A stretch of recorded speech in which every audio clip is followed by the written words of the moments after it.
AP గద్దెనెక్కిన Chandrababu Naidu 2 నెలల కాలంలో అంత రివర్స్ పాలన చేస్తున్నాడు. మరి ఎవరంటారు ఏం కథ అంటే ఇగో ఈ పెద్ద మనిషి అంటుండు ఇందాం పారి.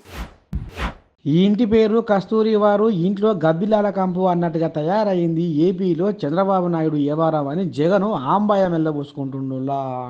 హత్య రాజకీయాలు, ఎవరన్నా నా మీద దాడి జరిగిందని కేసు పెడితే వాళ్ళ మీదనే రివర్స్ అవుతుంది.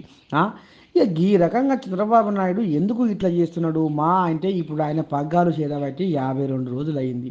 ఈ 52 రోజులల్లా జనాలు మాత్రం అప్పుడే రివర్స్ అయిపోయారు.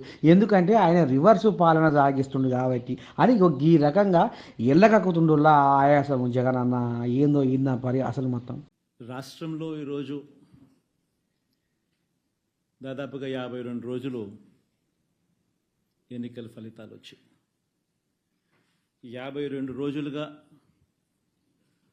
రాష్ట్రంలో ఎలాంటి పరిస్థితులు ఉన్నాయి, రాష్ట్రంలో ఏం జరుగుతూ ఉంది ఒకసారి గమనిస్తే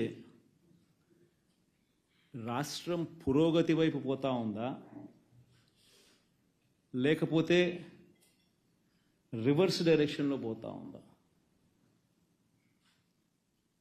రాష్ట్రంలో ఉన్న ప్రతి ఒక్కరూ కూడా ఆలోచన చేయాల్సిన అవసరము చాలా ఉంది. రాష్ట్రంలో ఈరోజు హత్యలు జరుగుతూ ఉన్నాయి, అత్యాచారాలు జరుగుతూ ఉన్నాయి, ఆస్తుల ధ్వంసం జరుగుతూ ఉంది. ఎక్కడ చూసినా కూడా ఎవరైనా కేసు పెట్టడానికి పోతే ఫాల్స్ కేసెస్ రివర్స్ విక్టిమ్ మీదనే పెడతా ఉన్న పరిస్థితులు, పోలీసులు ప్రేక్షక పాత్ర పోషిస్తూ ఉన్న పరిస్థితులు, ప్రశ్నించడానికి ఏ స్వరం కూడా ఉండకూడదు, బయటికి అడుగు పెట్టకూడదు అన్న దృక్పథంతో ఈరోజు అణిచివేసే ధోరణితో ఈరోజు ప్రభుత్వం పరిపాలన కొనసాగిస్తూ ఉంది.